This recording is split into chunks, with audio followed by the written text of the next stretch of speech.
My great-grandpa, Kenley Whitelock, only knew his son for 9 short months before he was swept away to serve in World War II as a battery commander. Throughout his service in World War II, Kenley longed to be back home with his son Dennis. This longing is physically symbolized in the wood carving he made by hand while serving in Italy. The carving is a statuette that depicts his son Dennis's likeness. Dennis was born on November 5, 1941, and Kenley was called to active duty on October 23, 1942. This made Dennis only 9 months old when they were separated. Kenley served until 1945, missing Dennis's first, second, and third birthdays. As one can imagine, this was a painful separation for him. He deeply missed his son, who he'd hardly gotten a chance to know. He wrote a poem that was published in a 1944 newspaper called To My Son. Denny, if I could hear your voice, son, or hear your running feet, or have your little arms around me, life would then be sweet. Please, when you say your prayers, son, remember me each night, and all the soldiers with me. They fight too for the right. And when you too at last have grown to be a man, my son, your prayers will always carry you along until you've won. Kenley served in Anzio Beach, Italy, from January to June of 1944.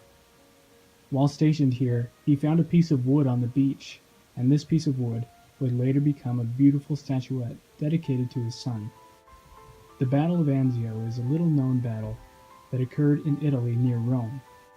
What started as an Allied attempt to draw German troops off the Gustav Line during Operation Shingle turned into a 4-month stalemate, during which time my grandpa Kenley apparently found time to whittle.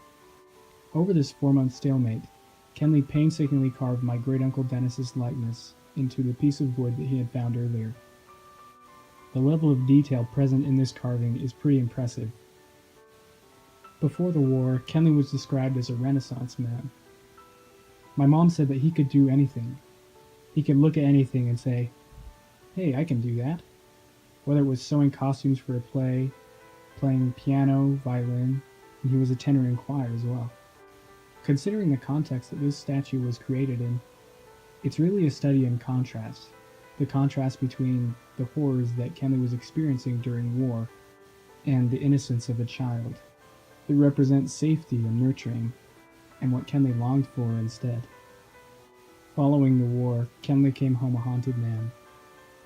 This artistic and musical soul was exposed to things more horrible than he could ever imagine.